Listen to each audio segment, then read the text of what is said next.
Ahí el Salmo 42, donde vamos a hacer énfasis en una parte de ese Salmo. Salmo 42, verso 1, dice: al músico principal, másquil de los hijos de Coré. Como el ciervo brama por las corrientes de las aguas, así clama por ti, oh Dios, el alma mía. Mi alma tiene sed de Dios, del Dios vivo. ¿Cuándo vendré y me presentaré delante de Dios? Fueron mis lágrimas, mi pan de día y de noche, mientras me dicen todos los días: ¿dónde está tu Dios? Me acuerdo de estas cosas y derramo mi alma dentro de mí, de cómo yo fui con la multitud y la conduje hasta la casa de Dios, entre voces de alegría y de alabanza del pueblo de fiesta. ¿Por qué te abates, oh alma mía, y te turbas dentro de mí? Espera en Dios, porque aún he de alabarle, salvación mía y Dios mío. Dios mío, mi alma está abatida en mí. Me acordé, por tanto, de ti desde la tierra del Jordán y de los hermonitas desde el monte de Mizar. Un abismo llama a otro a la voz de las cascadas. Todas tus ondas y tus olas han pasado sobre mí. Pero de día mandará Jehová su misericordia y de noche su cántico estará conmigo, y mi oración al Dios de mi vida. Diré a Dios, roca mía, ¿por qué te has olvidado de mí? ¿Por qué andaré yo enlutado por la opresión del enemigo? Como quien hiere mis huesos, mis enemigos me afrentan, diciéndome cada día: ¿dónde está tu Dios? ¿Por qué te abates, oh alma mía, y por qué te turbas dentro de mí? Espera en Dios, porque aún he de alabarle, salvación mía y Dios mío.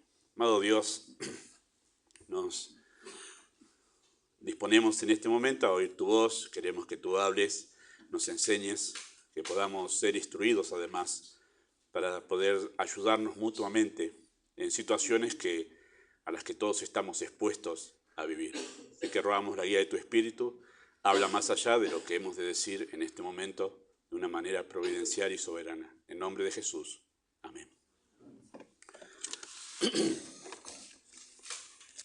Bueno, el centro de la atención hoy, que va a ser por algunos sábados también, es esa expresión del salmista, la pregunta: ¿por qué te abates, oh alma mía, y por qué te turbas dentro de mí? Dos veces hace esa pregunta el salmista, pero se la hace a sí mismo. Eso es lo interesante de este salmo, como hay otros más. David habla consigo mismo, habla con su alma.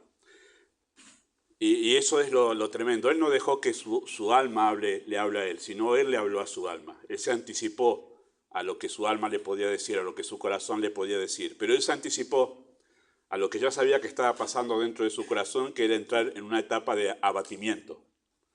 Pero él se anticipó a eso, y antes de que su alma le empiece a hablar a él, un alma abatida le empieza a hablar a su propia mente, él se anticipó y él le hizo preguntas.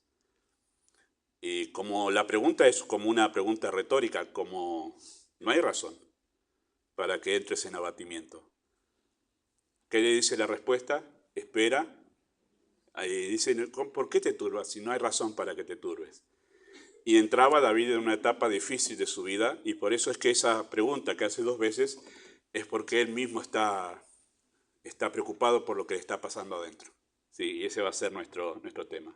Bueno, hagamos una pequeña introducción a esta nueva etapa de consejería, diciendo que la consejería bíblica no intenta de ninguna manera resolver las circunstancias de las personas, ¿sí? A veces las personas especialmente vienen al pastor a veces esperando que el pastor les solucione los problemas que tienen, o los conflictos que tienen, especialmente si esos conflictos son dentro del seno familiar, ¿no? Hable con mi esposa, pastor, hable con mi esposo, venga y hable con mis hijos, como esperando que el pastor les resuelva el conflicto y ya esté todo solucionado, ¿no? Recuerdo que una vez, hace muchos años estoy hablando, y estoy hablando más de 20 años me parece, había ido en uno de esos encuentros caseros donde uno encuentra con una familia y con otra, y había una jovencita en esa familia que andaba en un camino de rebelión, y yo había predicado un fin de semana antes Lucas 15 en la iglesia donde estaba, y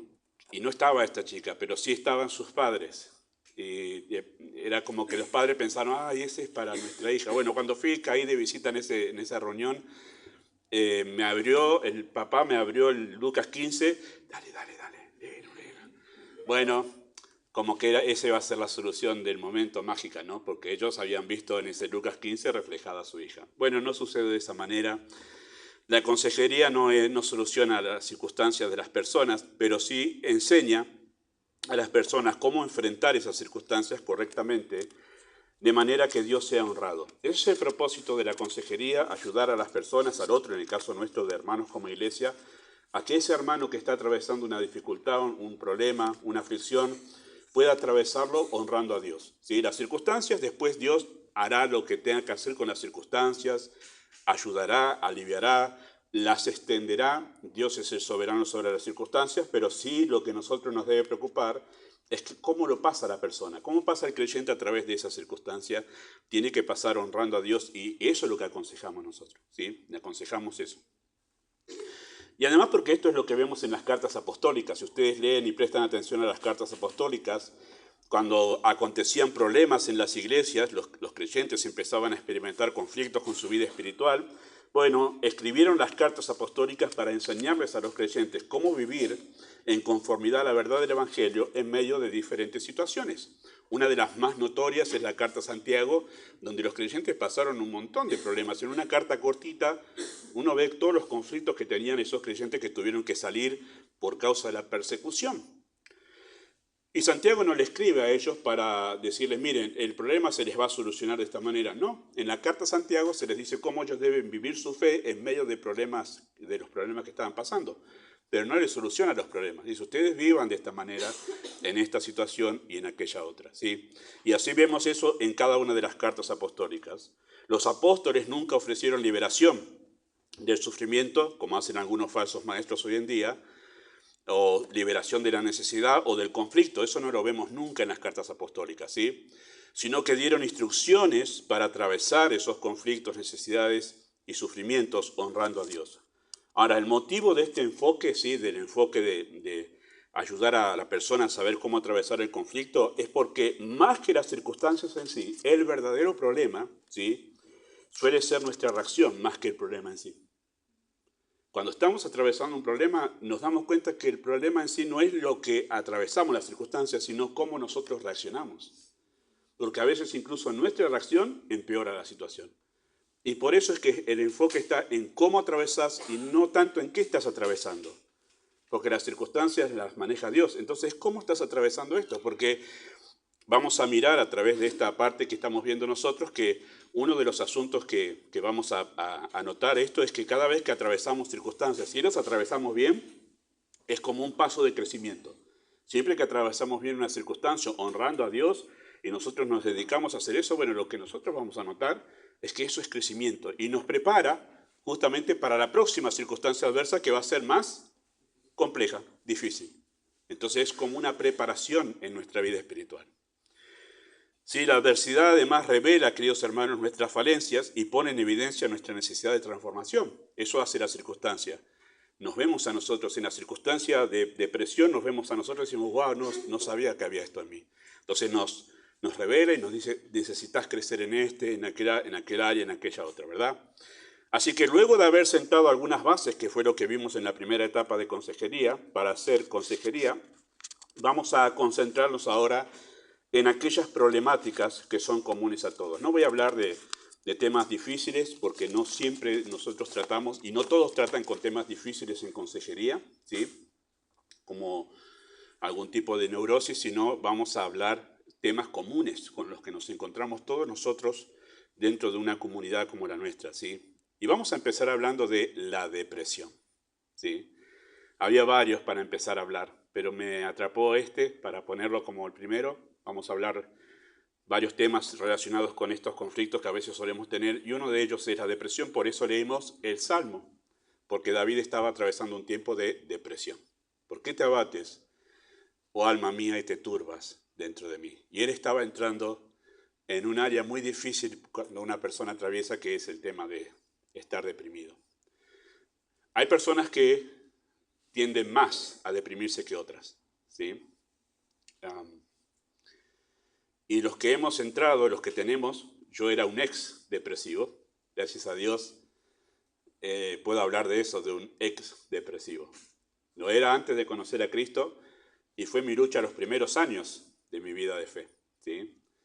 Y gracias a Dios en ese área, en otras todavía no tengo tanta victoria, pero en ese área he tenido victoria y sé lo que es estar en lo que el Salmo 40 llama el pozo de la desesperación. Y la depresión es ir para abajo, ¿sí? Eso es depresión. Y es un lugar muy oscuro de nuestro corazón donde caemos nosotros. Así que no es tan sencillo salir de ahí, ¿sí? Así que bueno, vamos a empezar hablando de eso. ¿Qué es la depresión? Bueno, básicamente, esta es mi definición. Usted puede encontrar algo incluso más ampliado, quizá expresado de manera diferente, pero entiendo que esto es una definición básica y que me parece a mí que apunta al centro de lo que es el problema de la depresión, ¿sí? Es una pérdida generalizada del interés. Eso es lo primero, ¿sí?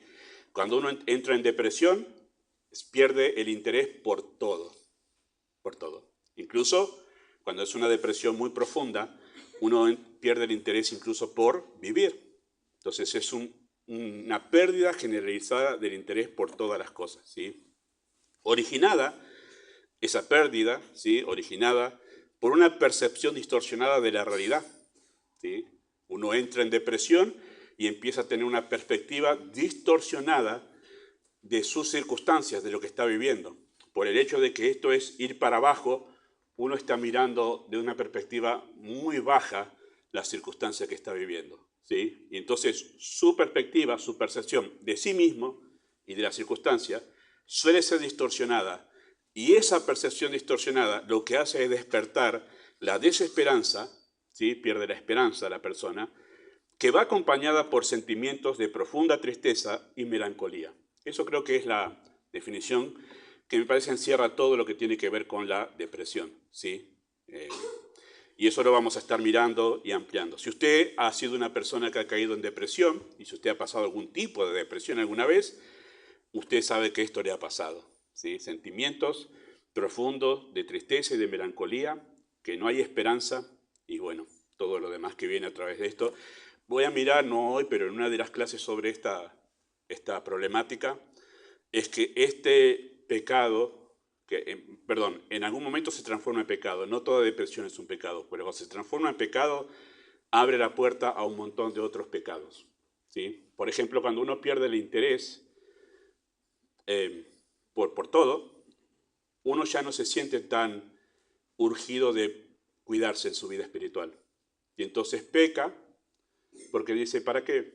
Es como Salmo 73, ¿para qué voy a vivir en piedad? En vano he limpiado mis manos en inocencia. Es como diciendo, ¿para qué sirve? Entonces uno cae en diferentes pecados porque uno dice, ¿para qué? Entonces la depresión abre la puerta a un montón de otros pecados. Ahora, la Biblia no utiliza la palabra depresión, ¿sí? La Biblia no utiliza la palabra depresión, pero sí podemos asociarla con el término abatido. El significado de esa palabra, como dice aquí el Salmo, ¿por qué te abates, oh alma mía, dentro de mí? El significado de esa palabra en el idioma hebreo, que son 2 o 3 palabras que se utilizan para traducir abatido, todas tienen la misma idea y son varios usos, ¿sí? Encorvar, como que uno anda encorvado, y eso es literal, ¿verdad? La persona depresiva visualmente es esa la apariencia, ¿no? Empieza como a encogerse de hombros, a agachar la cabeza y a caminar a paso muy lento, encorvado. Esa es la idea de esa palabra abatido. También significa doblar, humillar, aplastar, quebrantar, desmenuzar, doblegar y algunas otras que están relacionadas siempre con el hecho de para abajo, para abajo. Esa es la idea de esa palabra abatido. Y su uso en el Antiguo Testamento, esa palabra abatido, aparece en diferentes textos, sí, yo solamente voy a dar 3 referencias, para hacer notar que ese uso en el Antiguo Testamento, en primer lugar, tiene un sentido físico, o sea, se usa para hablar de su apariencia física o de la situación física de la persona. Salmo 38, verso 6 dice, estoy encorvado, estoy humillado, en gran manera ando enlutado todo el día, es un salmo de David. Y él habla de su postura física, que es afectada justamente por su estado depresivo, ¿sí? Ya he hablado y he mencionado en otras ocasiones cómo afecta físicamente a la persona depresiva el cuidado de sí mismo, ¿sí? El descuido de sí mismo, ¿sí? El bañarse, el asearse, el emprolijarse, el usar la misma ropa toda una semana. Y aunque esto parece medio risueño, es triste porque uno dice, evidentemente esta persona ha perdido la esperanza. Suelo ver cuando voy a algún comercio personas que van a comprar a ese comercio, que van a comprar como si hubieran salido de la cama y que esa ropa la tienen hace 2 semanas. Y aunque eso pareciera gracioso, en realidad esa persona evidentemente ha perdido motivo para poder arreglarse a sí misma. Y eso se trata de la depresión, tiene que ver con la depresión, ¿sí? Y también en el Antiguo Testamento esa palabra abatido se usa para hablar de un estado emocional también. Salmo 42:5, ¿por qué te abates, oh alma mía? Y ahí habla de su estado emocional. Y te turbas dentro de mí. ¿Sí? Esa palabra abatir en este caso habla de ansiedad y la palabra turbar habla de una conmoción dentro de la persona. ¿Sí? Así que es una cuestión emocional. Pero también esa palabra abatido se utiliza para hablar de una cuestión espiritual. Dice así Isaías 57:15. Así dijo el alto y sublime, el que habita la eternidad, cuyo nombre es el Santo, yo habito la altura y la santidad, y con el quebrantado, esa es la palabra allí, ¿sí? Quebrantado y humilde de espíritu, para hacer vivir el espíritu de los humildes y para vivificar el corazón de los quebrantados. Y habla de un quebrantamiento espiritual, de un quebrantamiento del corazón. O sea, la depresión, hermanos, tiene implicancias en el aspecto físico, tiene implicancias en nuestro aspecto emocional y tiene implicancias en nuestro espíritu, nuestra vida espiritual. Y realmente es así. Si tú eres creyente y has pasado por depresión, te asusta ver cómo está tu vida espiritual. Es una situación terrible, hermanos, porque tú dices, ya sabes que está mal y sabes cómo está tu corazón con el Señor y te pone peor, porque tú sabes cuán lejos está tu corazón del Señor. Es una situación de quebrantamiento, es tremendo eso. Ahora, las causas. ¿Cuáles son las causas de la depresión? ¿Por qué alguien llega a caer en esta situación de depresión? Bueno, en primer lugar, una de las causas de la depresión es una condición física, ¿sí? A veces hay una condición física que lleva a la persona a caer en depresión. Por ejemplo, un agotamiento físico y mental puede llevar a la depresión. Una grave enfermedad puede deprimir el ánimo también, ¿sí? Algo puede pasar así. Un descanso y una atención médica adecuada pueden aliviar la condición física de la persona y, en consecuencia, renovar el ánimo. Así que a veces una depresión no necesariamente tiene que ser por una causa espiritual. A veces sencillamente hay un cansancio extremo mental y físico y la persona empieza a decaer en su ánimo, ¿sí? El conocido caso en la Biblia de este tipo de depresión es el del profeta Elías. Ustedes conocen la historia que está en Primero de Reyes. Elías, un hombre con mucho ímpetu para el ministerio, con mucho valor, mucha valentía, se enfrentó a los 400 profetas de Baal sin temor, incluso los desafió al pueblo de Dios, diciéndole, si Baal es Dios, síganle, y si Dios, pero no estén claudicando entre dos pensamientos. ¿Qué mensaje contundente? Cuando pasó lo de la ofrenda que descendió fuego y quemó el sacrificio de Elías, inmediatamente la reina mató a los profetas de Dios. Y cuando la reina empezó a matar a los profetas de Dios, algo pasó en el corazón de Elías que empezó a huir. Le agarró miedo.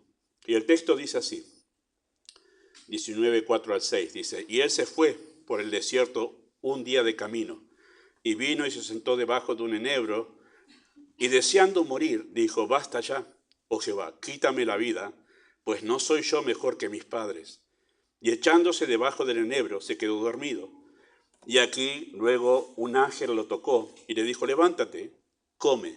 Entonces él miró y aquí a su cabecera una torta cocida sobre las ascuas y una vasija de agua, y comió y bebió y volvió a dormirse.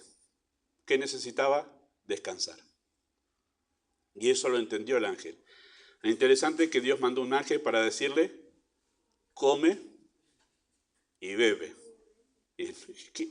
Me imagino al ángel Señor, ¿qué mensaje tengo para decirle que coma y que beba?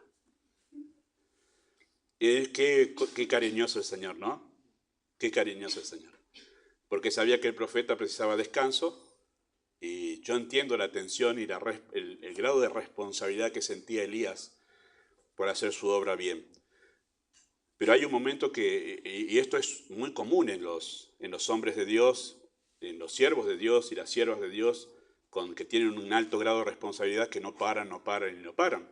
Y ese fue el caso en un momento de los discípulos, que el Señor tuvo que sacarlos aparte y digo, vengan aparte a descansar ustedes. Están recansados de atender tanta gente. Bueno, a veces no se mide eso y en este caso pasó. Ese cansancio físico de Elías repercutió en una depresión. Y él dijo, quítame la vida. Qué grande habrá sido esa depresión en ese momento. Pero se debió a un cansancio físico y Dios lo sabía. Dijo, comé, dormí. Y cuando repuso sus fuerzas físicas, la cosa cambió y después Dios habló con él.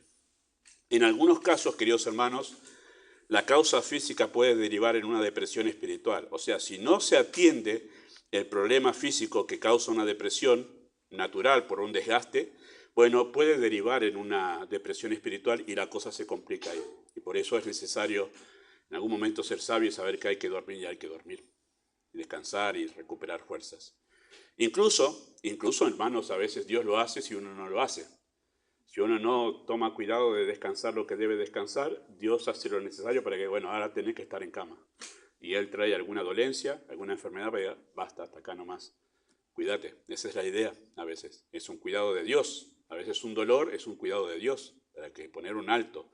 Porque necesitamos nosotros estar en buenas condiciones para servirle. E incluso, hermanos, a veces un uso inadecuado de depresores, ¿sí? Los medicamentos, para controlar la ansiedad puede derivar en un estado de ánimo deprimido. Hay personas que recurren a esto. Es lamentable que los creyentes tengan que recurrir a depresores, pero hay creyentes que recurren a depresores porque están tan ansiosos que no saben cómo mantenerse calmados y van y toman pastillas. ¿Qué es lo que hacen los depresores? Bueno, lo que hace es deprimir el sistema nervioso, un depresor. Eso es lo que hace, ¿verdad? Eso es lo que hace un depresor. Deprime el sistema nervioso. Entonces, cuando te deprime el sistema nervioso, te empezás a relajar y te sentís así y no tengo ganas para nada. Pero lo que te pasó es una cuestión biológica. El depresor está haciendo su trabajo. Y entonces ahí te empezás a cambiar el ánimo porque sencillamente estás usando medicamentos de manera inadecuada quizá. Bueno, esto suele pasar también con las personas que recién les descubren un problema del corazón y cuando toman la pastilla para el corazón porque tienen o alta presión o cualquier otro problema, lo primero que tienen que hacer es empezar a encontrar la dosis correcta. Porque hay personas que le dicen, el médico toma esto y claro, capaz que la dosis es mucho más de lo que necesita. Y como le va calmando realmente la presión alta, se la lleva después por allá y la persona anda así como que... Y hemos conocido personas nosotros que por esa falta de tener la dosis correcta, no manejarlo bien, la persona lloraba cada rato. Claro, su sistema nervioso se había casi anulado, entonces estaba muy sensible, súper sensible, pero era una cuestión biológica. Había que encontrar la dosis justa para su medicamento. Entonces, lo que quiero decir es que no toda depresión, hermanos, tiene que ver con una cuestión espiritual.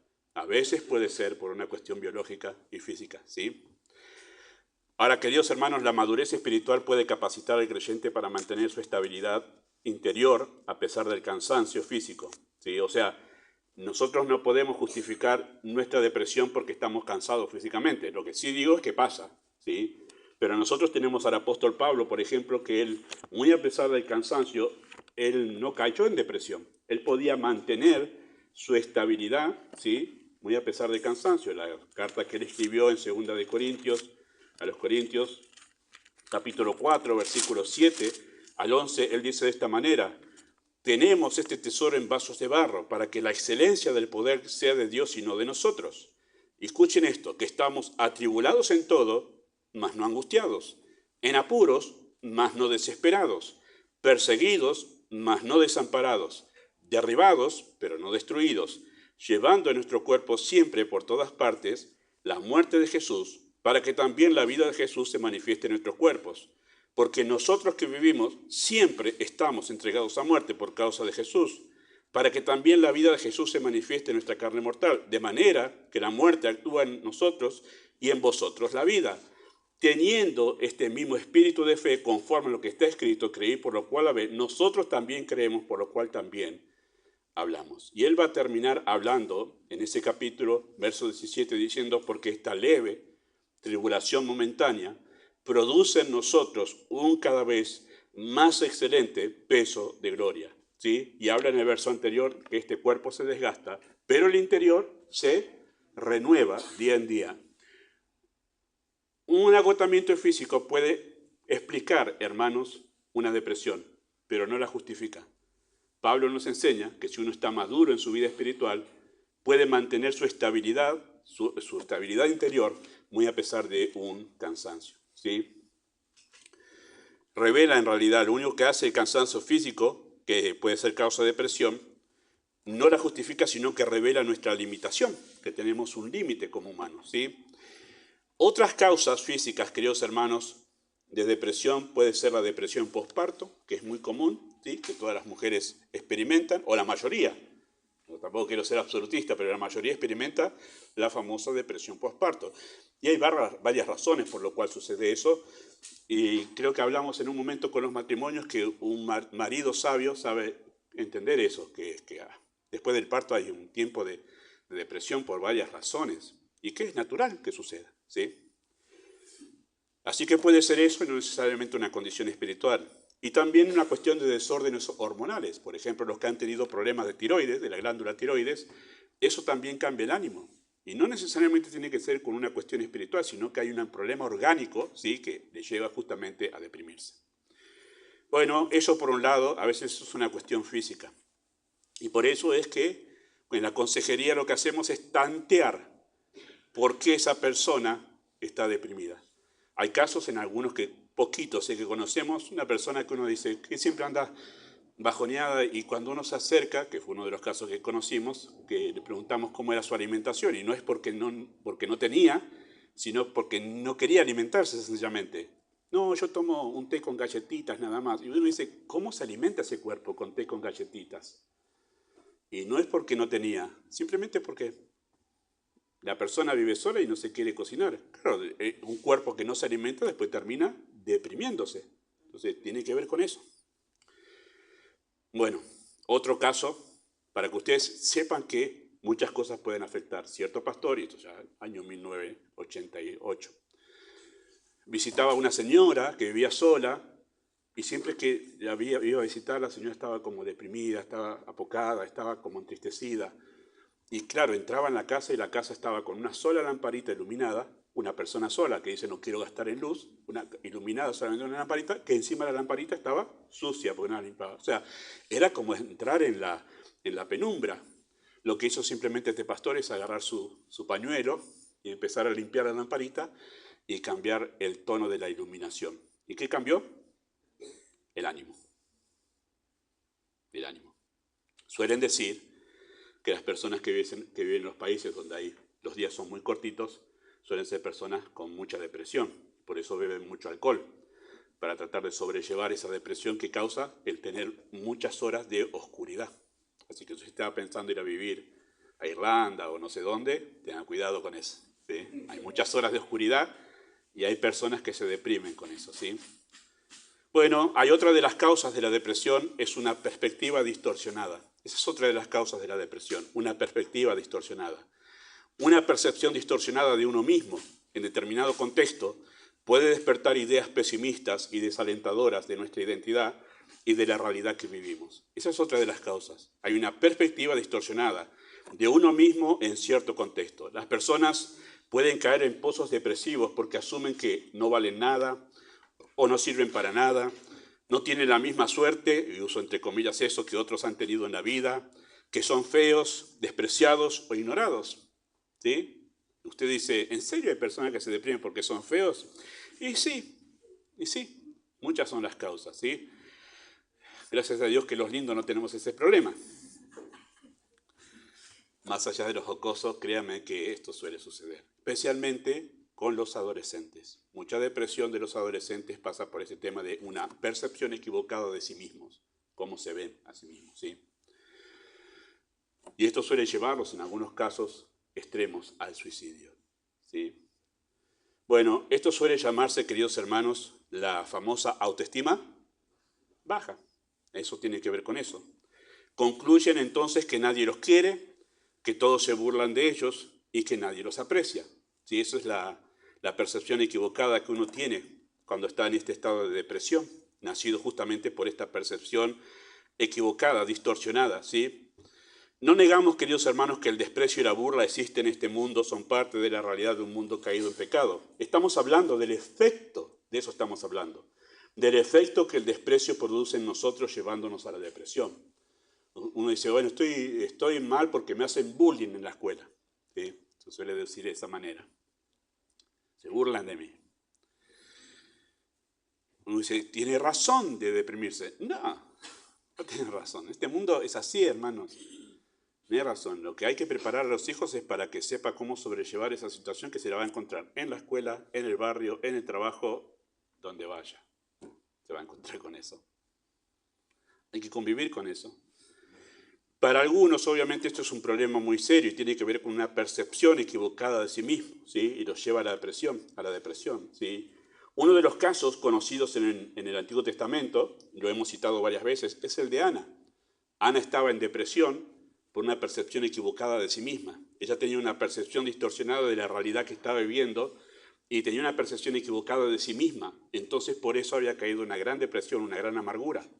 El texto que ustedes conocen en 1 de Samuel, capítulo 1, yo voy a citar solo un fragmento, donde ella habla acerca de esta situación que estaba viviendo. Dice, yo soy una mujer atribulada de espíritu. No he bebido vino ni sidra, sino que he derramado mi alma delante de Jehová.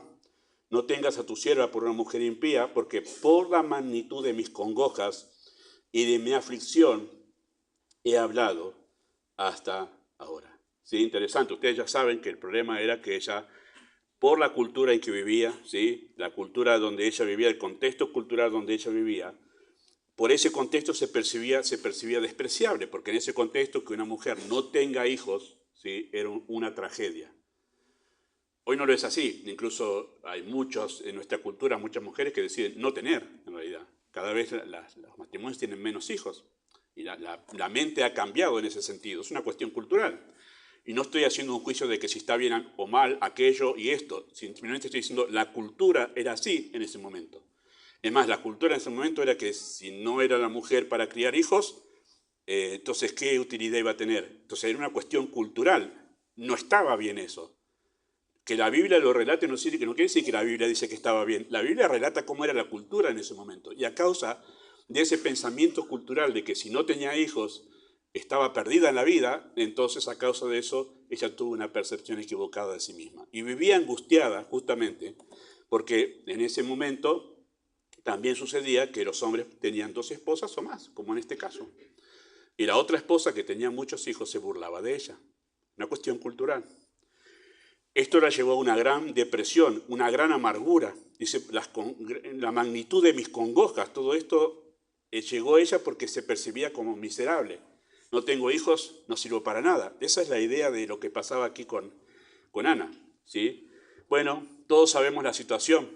Derramó su alma delante del Señor. Y cuando llegó ahí a orar de una manera tal que pudo entender a Dios en su circunstancia, su percepción cambió. Y cuando cambió su percepción de sí misma, se empezó a ver como Dios la ve, lo que cambió ahí fue su ánimo. Salió de la depresión, porque en realidad su ánimo no cambió cuando Dios le dio un hijo, sino que después de haber orado y haber entregado su alma al Señor, dice que no estuvo más triste. Su depresión se terminó. ¿Porque Dios le dio un hijo? No. Lo que cambió es la manera en que ella se veía en la circunstancia que estaba. Ella entendió que para ser valiosa no precisaba tener un hijo. ¿Por qué? Porque cuando dijo, si tú me lo das, yo estoy dispuesta a dártelo, porque ya no es eso en mi sentido de valía, sino que eres tú. ¿Y dónde entendemos eso? Cuando ella hace una oración maravillosa en el capítulo 2 de 1 de Samuel. Y ella comienza diciendo así, mi corazón se regocija en Samuel. Nah. Mi corazón se regocija. Cambió su perspectiva. Cambió su perspectiva. Tener un hijo no era todo ahora, sino Dios. Y lo cambió todo eso. Mi poder se exalta en Samuel, no en Jehová. Por cuanto me alegré en tú, no en ser madre. Y no estamos diciendo que ser madre no es algo lindo, mujeres. Claro que lo es, como muchas cosas en la vida. Como ser padre, como muchas cosas. Pero no lo es todo en la vida. Y cuando uno hace eso del todo, puede caer en un pozo depresivo. Porque puede ser que no lo tengas, o puede ser que si lo tenés, en algún momento Dios te lo quite, porque puede pasar. O puede ser en realidad que empiezas a sentir frustración porque quizás en tu fantasía has pensado que tener un hijo es como tener un juguete que te da sentido de valía y no sabes lo que significa criar a una persona. Y empiezas a sentirse frustrada porque en realidad no sabías todo lo que te esperaba. Entonces, la percepción que tenemos sobre una situación equivocada, distorsionada, porque lo miramos desde nosotros y no como Dios ve la situación, puede hacer que nosotros caigamos en depresión al vernos como miserables dentro de esa situación, cuando no lo somos, si somos creyentes. ¿Sí? Así que las causas pueden ser físicas, pero también la causa de la depresión puede ser una perspectiva distorsionada. ¿Qué hacemos en ese caso? Lo que hacemos es, de la Escritura, ayudar a la persona a decirle, estás mirando la situación mal. Lo que vos estás mirando no es así la realidad. Estás equivocada, estás equivocado en cómo estás mirando esta situación y cómo te estás mirando a vos. No es así. La Biblia dice esto, esto y esto. Bueno, la tercera causa que podemos notar de las depresiones es las heridas del pasado. ¿Sí? Una infancia con abusos y violencia, abandono, traiciones, injusticias, experiencias dolorosas que no sanan, etcétera, etcétera, muchas cosas del pasado que no terminaron de sanar la herida, sino que siempre está supurando, bueno, eso puede justamente redundar en depresión. La melancolía y el resentimiento pueden llevarnos a lo que algunos llaman depresión oculta. ¿Sí? ¿Por qué se llama depresión oculta? Porque está ahí guardado hace muchísimo tiempo, desde la infancia quizás, desde lo que me hicieron mis padres y nunca lo solucionamos, nunca lo hablamos o nunca lo puedo superar, lo que me hicieron fulano, mengano, todo eso que quedó ahí desde hace muchos años está ahí. Y cada tanto surge. Algo es el detonante para hacer que eso otra vez vuelva a la mente. Y entonces todos los recuerdos vuelven, y cuando vuelven todos los recuerdos lo vuelvo a revivir adentro, ¿sí? Lo vuelvo a revivir, es como que estoy ahí todavía. Y entonces se puede notar en ese tipo de personas que es como que están idos. ¿Dónde están? Están allá. Hace 10, 15, 20 años atrás, no pudiendo superar toda esa situación que habían vivido. Y eso lo que produce es todo un sentimiento de melancolía, de tristeza, de estar revolviendo una vez más dentro de esa herida que no logra cerrar. Y no logra cerrar porque emocionalmente queremos mantenerlo abierto. ¿Por qué? Porque hay mucho sentimiento de ira, de enojo que se desprende de todo esto, de querer venganza y todas esas cuestiones que emanan justamente de heridas del pasado que no sanan. ¿Sí? Entonces puede derivar eso en que cada tanto periódicamente la persona se despierta. Yo ya les he dicho que el detonante en mi depresión era siempre las canciones de Richard Clayderman. Ahora que tengo un Instagram, lo encontré a Richard Clayderman en Instagram. Y hoy no me causa ninguna depresión, pero eran un detonante. Era de manera instantánea escuchar música clásica, música sin letra, pero era instantáneo escuchar eso y ¡pum! Era el detonante en mi corazón que despertaba sentimientos de tristeza y melancolía. ¿Y qué rememoraba yo? Bueno, todas las cosas malas que me pasaban en la vida, que como le pasaron a ustedes seguramente, o a nadie le pasó cosas malas en su vida. Entonces todo eso detonaba, todos los recuerdos volvían. Hoy están tal el asunto en mi vida que el Señor me ha ayudado a tener victoria sobre eso, que ni me acuerdo casi de todas esas cosas. Tengo que hacer una gran fuerza para poder acordarme de todas esas cosas, porque además las puedo ver como una gracia, pero era un detonante. Y creo que en cada caso de estos de heridas hay un detonante a veces. A veces en el caso mío como una música, pero a veces es un tema. Está en un grupo y usted habla de un cierto tema y ve que alguien cambió la cara. Y uno dice, ¿qué pasó? ¿Qué dijimos? Bueno, en realidad no dijimos nada, pero la persona con esa palabra, con ese tema, con ese asunto, su mente enseguida volvió otra vez a aquella escena, a aquel momento y a aquel lugar. Y entonces, una vez vuelve a entrar en depresión y melancolía. Son heridas del pasado que justamente mantienen a la persona atrapada en la depresión. Y a veces es una depresión periódica, ¿sí? Nosotros conocemos con mi esposo un caso de una mujer que cayó en depresión, esto es año 1988, que cayó en depresión, justamente, creyente, por no superar, por décadas estoy hablando, no superar por décadas la muerte trágica de su hija, ¿sí? ¿Te se acuerda, Lili, también? No lo pudo superar. El mismo año que falleció su hija, falleció otra creyente más joven en nuestra iglesia. Y la situación fue diferente de las dos familias. Pero esta mujer no pudo superar la pérdida de su hija. Y se enojó con Dios, se enojó con todo, y se volvió una mujer amargada. Por décadas. Gracias a Dios, al final de su vida, eso se sanó y pudo reconciliarse con el Señor. Pero hermanos, no estamos hablando de un asunto menor. La depresión puede mantener a una persona presa de la melancolía, de la angustia y el dolor. Y cuando no lo vamos a ver hoy, lo vamos a ver la semana que viene quizás, uno de los efectos de la depresión es que la persona se vuelve inútil, porque no quiere hacer nada. Se vuelve inútil para sí misma. Entonces deja pasar oportunidades en su vida para un montón de cosas, porque simplemente está atrapado en la depresión, en la melancolía, y no puede progresar. Es como que queda en una burbuja atrapado, y en realidad lo que deberíamos decir es en un pozo donde todo es oscuro, todo es negro y no hay esperanza. ¿Sí? Estos casos, queridos hermanos, además de la depresión, suelen derivar en amargura y echa raíces en el corazón esa amargura. Es la famosa raíz de amargura. Es lo que sigue si uno no sana la depresión. ¿Sí? Enojados por siempre con aquellos que le causaron herida. ¿Sí? Y tenemos varios casos en la Biblia de personas que no pudieron vivir en paz debido a heridas del pasado. ¿Se acuerdan de Simón y Leví, los hijos de Jacob? ¿Qué hicieron Simón y Leví? Lectores de la Biblia.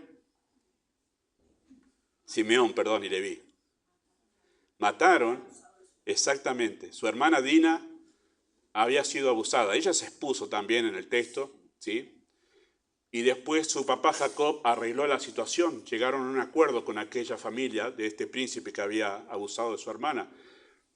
Pero ellos no pudieron aguantar lo que había pasado con su hermana y albergaron rencor en su corazón durante no dice cuánto tiempo la Biblia, hasta que después no pudieron más con todo ese rencor, se levantaron y fueron a matar no solamente al príncipe, mataron a todos los hombres de la ciudad esa. Y hay en el libro de Génesis, capítulo 49, cuando Jacob va a dar las profecías sobre sus hijos, habla acerca de Simeón y Leví y dice, malditos sean por su furor, Simeón y Leví, porque en su furor mataron personas. Tremendo. ¿Hasta dónde puede llegar la depresión? Venganza por su hermana. ¿Se acuerdan de Absalón, Amnón, y Tamar y David? Es otro de los casos, queridos hermanos, de personas que no pudieron soportar las heridas que sufrían y Absalón mató a Amnón. Después se rebeló contra su papá. Todo por amarguras del corazón, rencores arraigados allí. ¿Se acuerdan lo que pasó con Saúl contra David? Había sucedido exactamente lo mismo. Persiguió sencillamente a David, por muchos años. 10 años por lo menos lo persiguió, por mucho rencor. El caso de Esaú y de Jacob es otro, ¿verdad? Esaú y Jacob es otro. 20 años de enemistad entre esos hermanos. Y uno de los que a veces no nos atrevemos a mencionar es el caso de Pablo y Juan Marcos.